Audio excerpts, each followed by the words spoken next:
حضور سے بڑھ کر کسی چہرے سے مجھے نفرت نہیں تھی، حضور سے بڑھ کر کسی سے مجھے عداوت نہیں تھی، دشمنی نہیں تھی، میں حضور کا قاتل بن کے آیا تھا، لیکن اللہ کی عزت کی قسم حضور نے ہاتھ رکھا، ہاتھ اٹھا دیا۔ فرماتے ہیں ہاتھ اٹھانے کی دیر تھی، جو ہی سرکار نے ہاتھ اٹھایا روئے زمین پر جتنے بھی چہرے بستے تھے، تمام چہروں سے بڑھ کر اگر کوئی چہرہ مجھے پیارا لگتا تھا تو والضحیٰ کا مکھڑا پیارا لگتا تھا۔ جب وہ بول رہا تھا تم نے اس کے چہرے پر نورانیت نہیں دیکھی، کتنا چہرہ اس کا خوبصورت نظر آ رہا تھا۔ پھر میرے علی شاہ صاحب فرماتے ہیں نا، غالباً یہی موقع ہے کہ مکھ چند بدر شاشانی ہے، متھے چمک دی لاٹ نورانی ہے، کالی زلف تے اکھ مستانی ہے، مخمور اکھیں ہن مد بھریاں۔ کہا اس کا چہرہ اتنا پیارا تھا کہ مجھے اس کا نام پوچھنا ہی بھول گیا۔ جب میری پہلی نظر حضور کے چہرے پہ پڑی نا، پہلی نظر، کہتے ہیں کہ میرے دل نے یہ گواہی دی کہ ایسا حسین مکھڑے والا کبھی جھوٹا نہیں ہو سکتا، ایسا چہرہ کسی جھوٹے کا ہو ہی نہیں سکتا۔ الحمدللہ الذی لم یزل عالما قدیرا سمیعا بصیرا، والصلاة والسلام علی من ارسلہ بالحق بشیرا ونذیرا، وداعیا الی اللہ باذنہ وسراجا منیرا، صلی اللہ علیہ وسلم وعلی آلہ واصحابہ اجمعین۔ اما بعد فاعوذ باللہ من الشیطان الرجیم، بسم اللہ الرحمن الرحیم، والضحی واللیل اذا سجا، صدق اللہ العظیم۔ عن براء ابن عازب رضی اللہ تعالی عنہ، کان رسول اللہ صلی اللہ علیہ وسلم احسن الناس وجہا واحسنہم خلقا، صدق اللہ العظیم۔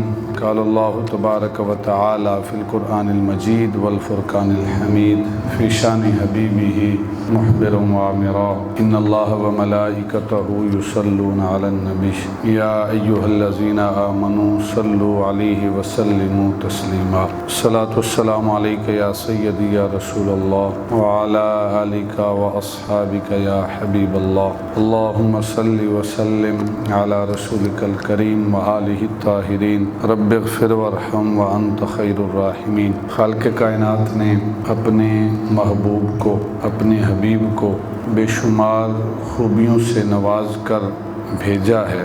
جہاں اللہ رب العزت نے حضور کو دیگر معجزات سے، دیگر کمالات سے نوازا ہے، وہیں خالق کائنات نے اپنے حبیب کو جو حسن عطا کیا ہے وہ بھی بے مثال عطا کیا ہے۔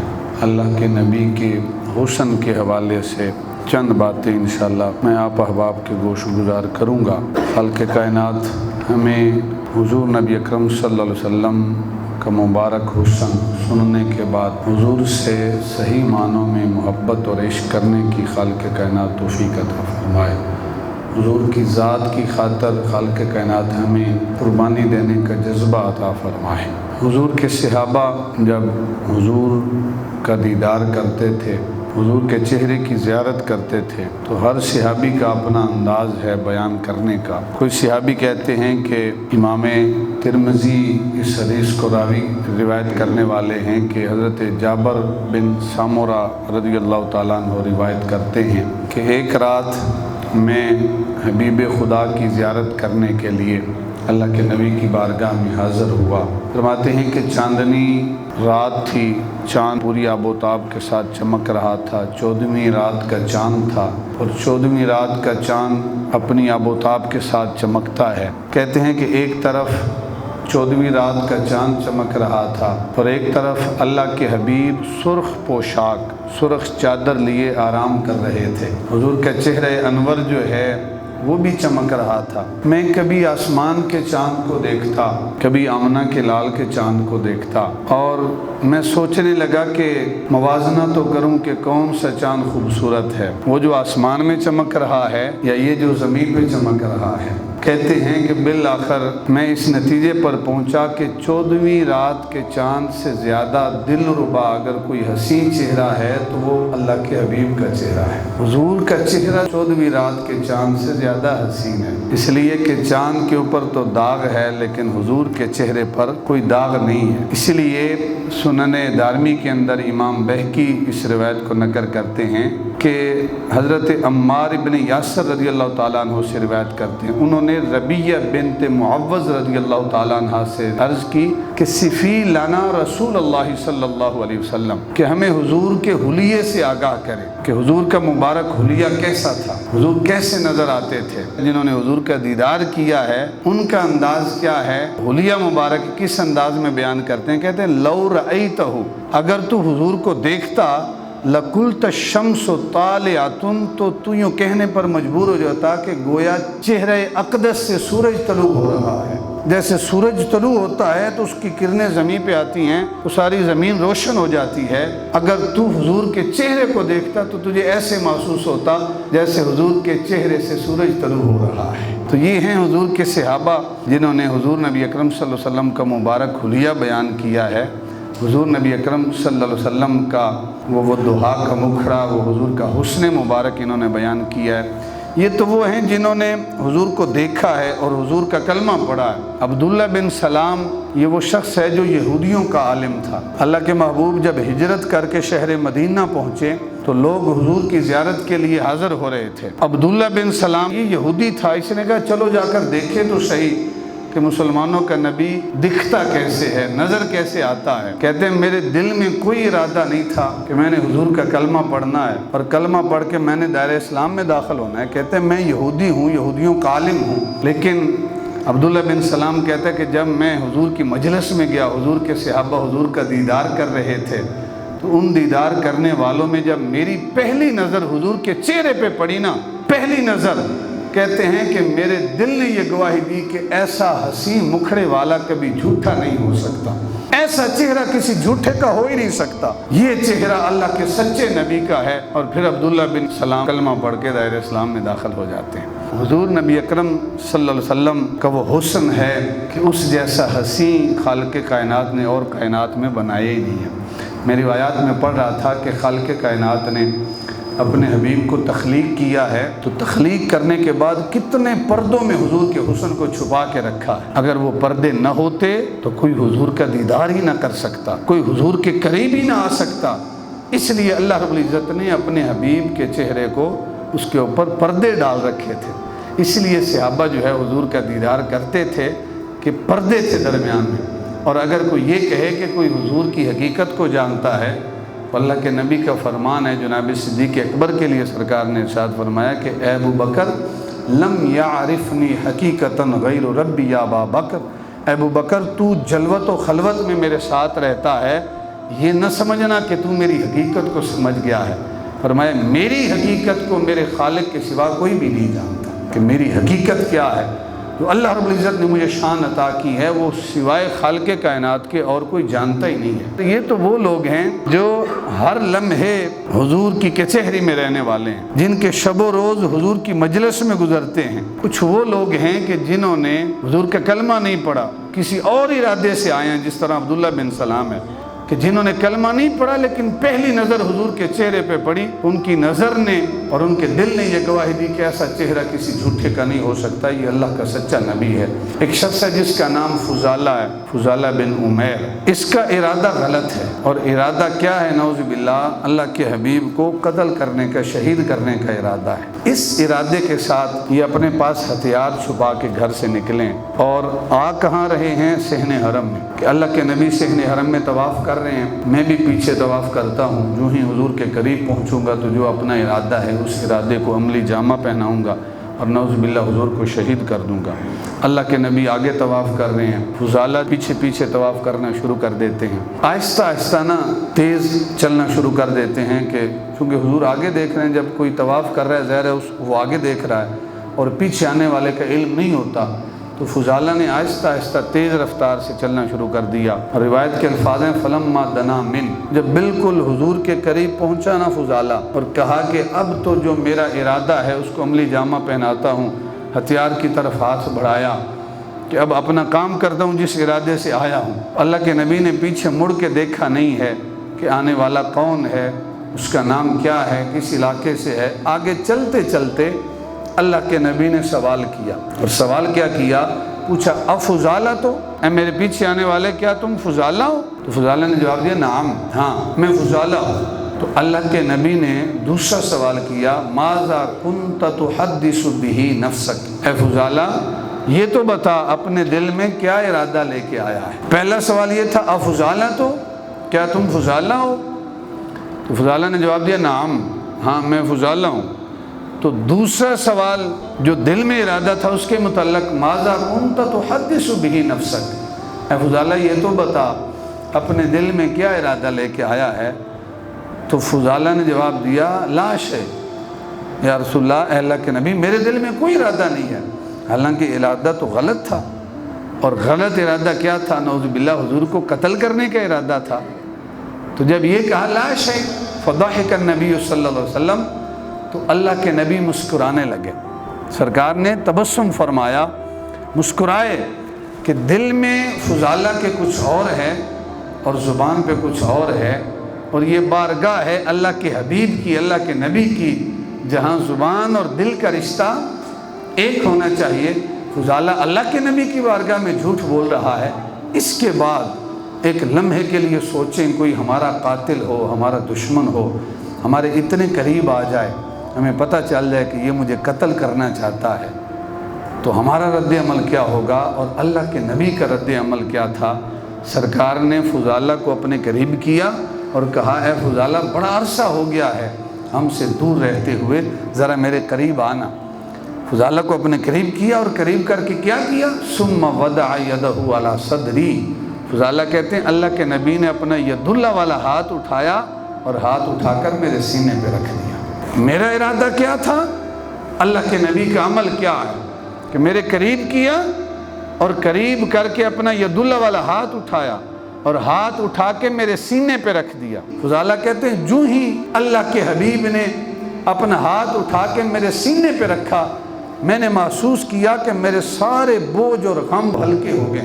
اس ہاتھ کا اثر میں نے اپنے سینے میں محسوس کیا۔ فرماتے ہیں ثم وضع یدہ علی صدری، اللہ کے محبوب نے اپنا ہاتھ رکھا، ہاتھ رکھ کے اٹھا دیا۔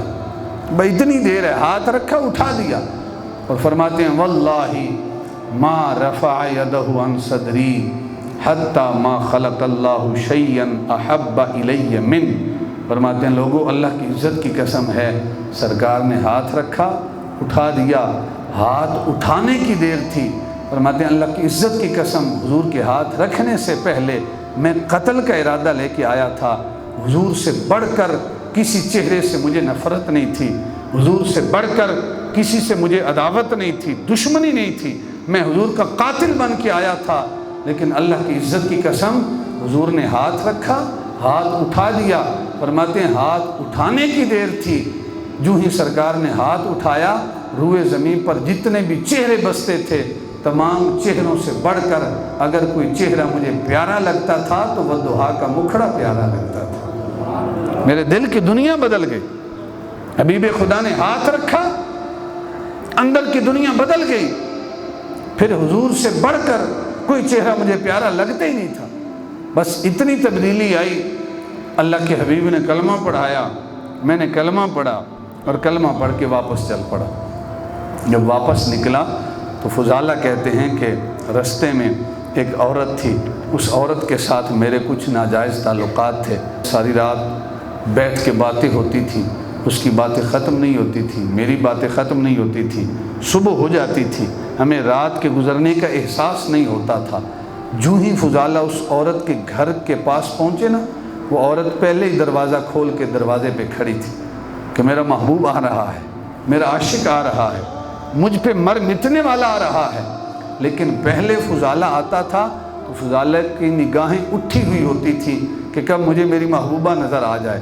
آج فضالہ آ رہا ہے تو آج فضالہ کی نظریں جھکی ہوئی ہیں، آج نظریں اٹھی ہوئی نہیں ہیں، آج نظریں جھکی ہوئی ہیں، اس لیے کہ آج فضالہ کے اندر تبدیلی آ گئی ہے۔ آج فضالہ اللہ کے نبی کا غلام بن کے آ رہا ہے، آج فضالہ صحیح معنوں میں عاشق مصطفیٰ بن کے آ رہا ہے، تو نظریں جھکی ہوئی ہیں۔ اس عورت کے پاس سے گزرے نا، اس نے کہا فضالہ کہ آج طور اور اطوار بدلے ہوئے، آج فضالہ ہمیں دیکھنا بھی گوارا نہیں کرتا۔ تو فضالہ کہا کہ ہو سکتا ہے مذاق کر رہا ہو، تھوڑی دیر آگے جائے گا پھر واپس پلٹے گا، کدھر جائے گا؟ لیکن فضالہ اپنے انداز میں مگن ہیں، سیدھے جا رہے ہیں۔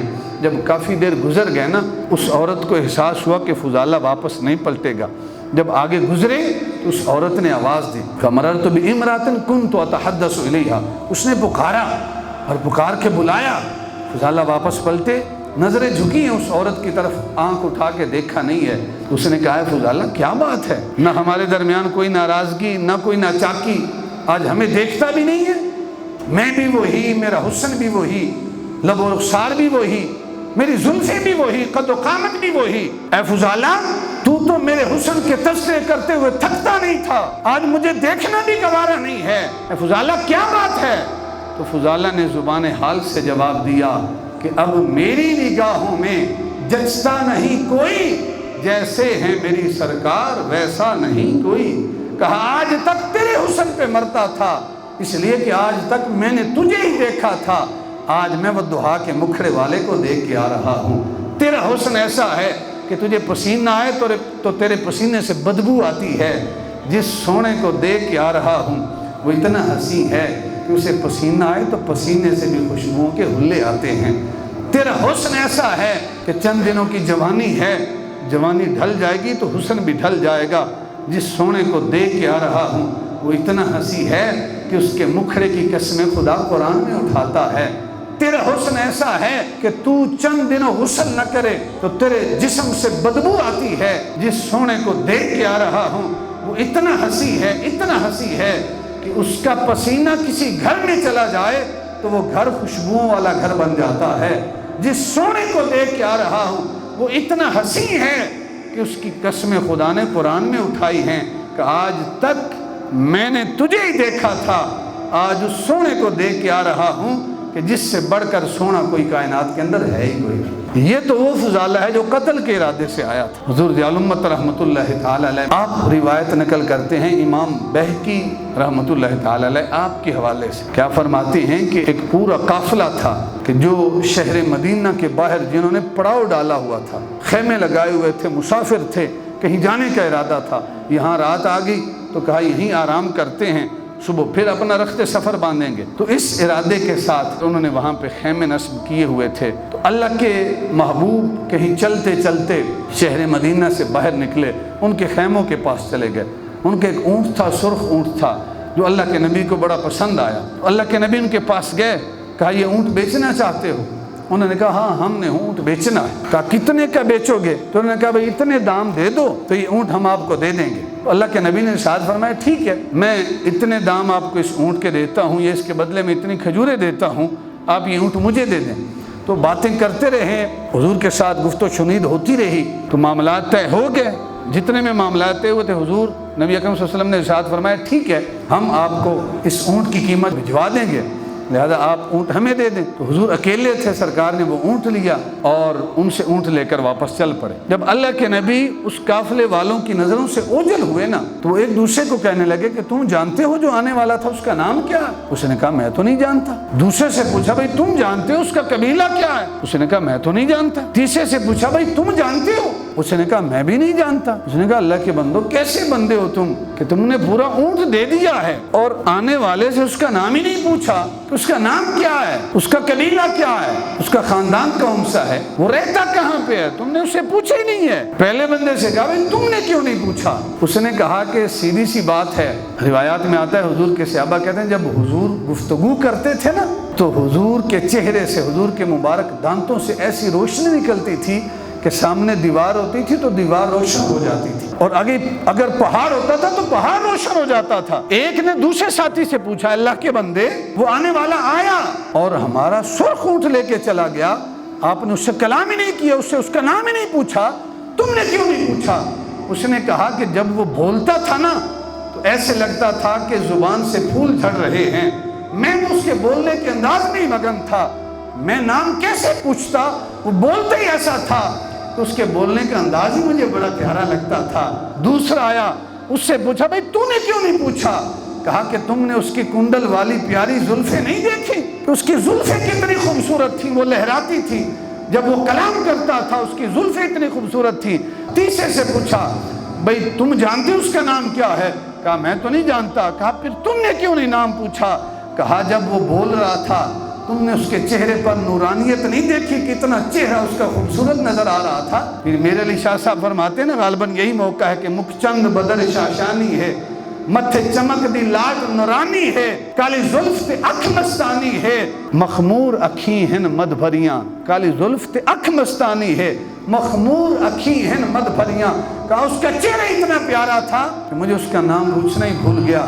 تیسرے سے پوچھا بھئی تو بتا تجھے اس کا نام آتا ہے؟ اس نے کہا مجھے کیا پتا کہ وہ جب چلتا تھا تو اس کے چلنے کا انداز ہی بڑا پیارا تھا، اس کے بیٹھنے کا انداز ہی بڑا پیارا تھا۔ وہ گفت و شنید آپس میں کرتے رہے تو ایک ساتھی نے کہا بھئی وہ تو حسن کا کرشمہ جگا گیا اور کسی نے اس سے نام ہی نہیں پوچھا، اور ہم سے ہمارا اونٹ لے کے چلا گیا، نہ ہم اس کا نام جانتے ہیں، نہ اس کا خاندان جانتے ہیں، نہ اس کا قبیلہ جانتے ہیں، وہ تو اونٹ لے کے چلا گیا۔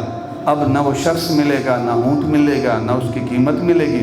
اب ایک بندے نے جب یہ بات کی کہ وہ تو اونٹ لے کے چلا گیا، اس کی قیمت بھی گئی، تو خیمے کے اندر سے ایک عورت نے آواز دی، اس نے کہا بھئی خبردار، جو بھی آیا تھا اس کے متعلق برا بھلا نہیں کہنا، اسے برا بھلا نہیں کہنا۔ جو باہر بیٹھے ہوئے تھے انہوں نے کہا چلو اچھی بات ہے، کوئی تو ہے جو اسے جانتا ہے، کوئی تو ہے جو اسے پہچانتا ہے، کوئی تو ہے جس کو اس کا نام کا علم ہے کہ اس کا نام کیا ہے۔ اس عورت نے کہا کہ بھئی جانتی میں بھی نہیں ہوں کہ آنے والا کون ہے، اس کا نام کیا ہے، اس کا قبیلہ کون سا ہے، لیکن میں تمہارے اونٹ کی قیمت کی ضمانت دیتی ہوں کہ اگر اس نے نہ دی تمہارے اونٹ کی قیمت تو میں تمہارے اونٹ کی قیمت ادا کروں گی۔ انہوں نے کہا کہ جب تو جانتی نہیں ہے تو ضمانت کس بات کی لیتی ہے؟ اس نے کہا کہ میں جب تمہارے ساتھ وہ سونا باتیں کر رہا تھا، وہ ہنسی مکھڑے والا جب تمہارے ساتھ باتیں کر رہا تھا، میں نے ایک نظر اٹھا کے اس کے چہرے پہ ڈالی ہے، اور اس عورت نے کہا کہ لوگوں جو اتنا سونے مکھڑے والا ہوتا ہے وہ کبھی جھوٹ نہیں بولتا، اگر وہ جھوٹا ہوا تو اس کی قیمت کی میں ضمانت دیتی ہوں، وہ سچا ہے تمہاری قیمت انشاءاللہ تم تک پہنچے گی۔ بعض روایات میں ہے کہ اسی دن، اور بعض روایات میں ہے کہ دوسرے دن حضور کے صحابہ اس کی قیمت لے کے اس قافلے والوں کے پاس پہنچے۔ جب قافلے والوں کے پاس پہنچے تو صحابہ نے کہا کہ بھئی تم سے اللہ کے حبیب نے، ہمارے آقا و مولا نے اونٹ خریدا تھا، اس اونٹ کی قیمت دینے کے لیے ہم آ گئے ہیں۔ سرکار نے اتنی کھجوریں تمہارے ضیافت کے لیے، تمہاری مہمان نوازی کے لیے بھیجی ہیں، اور باقی جو کھجوریں ہیں وہ تمہاری اونٹ کی قیمت ہے، یہ مہمان نوازی بھی قبول کر لو اور یہ اپنے اونٹ کی قیمت بھی لے لو۔ جب انہوں نے سنا تو انہوں نے کہا بھئی قیمت کو چھوڑو، پہلے یہ تو بتاؤ کہ وہ سونا رہتا کہاں ہے، وہ رہتا کہاں ہے؟ تو صحابہ نے کہا یہ جو کھجوروں کا جھنڈ تمہیں نظر آتا ہے یہی اللہ کا حبیب ہمارے آقا و مولا رہتے ہیں۔ وہ سارے قافلے والے حاضر ہوتے ہیں حضور کی بارگاہ میں، حضور کے قدموں میں حاضر ہو کے کلمہ پڑھتے ہیں، اور کلمہ پڑھ کے دائرہ اسلام میں داخل ہو جاتے ہیں، اور زبان حال سے یہ کہتے ہیں کہ یہ ناز، یہ انداز ہمارے نہیں ہوتے، جھولی میں اگر ٹکڑے تمہارے نہیں ہوتے، اور بے دام ہی بک جائیے بازار نبی میں کہ اس شان کے سودے میں خسارے نہیں ہوتے۔ بے دام ہی بک جائیے بازار نبی میں کہ اس شان کے سودے میں خسارے نہیں ہوتے۔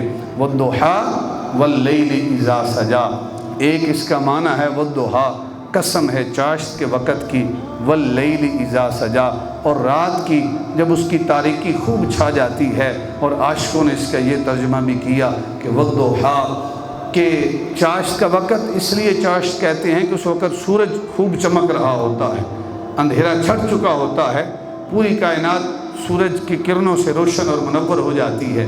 تو عاشقوں نے اس کا ترجمہ یہ بھی کیا والضحیٰ، کہ قسم ہے حضور کے مکھڑے کی کہ جب وہ پوری آب و تاب کے ساتھ چمکتا ہے تو دنیا سے شرک اور کفر کا خاتمہ ہو جاتا ہے۔ واللیل اذا سجا، اور قسم ہے محبوب کی زلف عنبری کی کہ جب وہ چھا جاتی ہیں ہر طرف حضور کا حسن ہی چمک رہا ہوتا ہے۔ اللہ تعالی ہمیں حضور کے حسن کو، حضور کی سیرت کی جو خوبصورتی ہے، اللہ تعالی ہمیں اس کو بھی سمجھنے کی اور اس کو اپنانے کی توفیق عطا فرمائے۔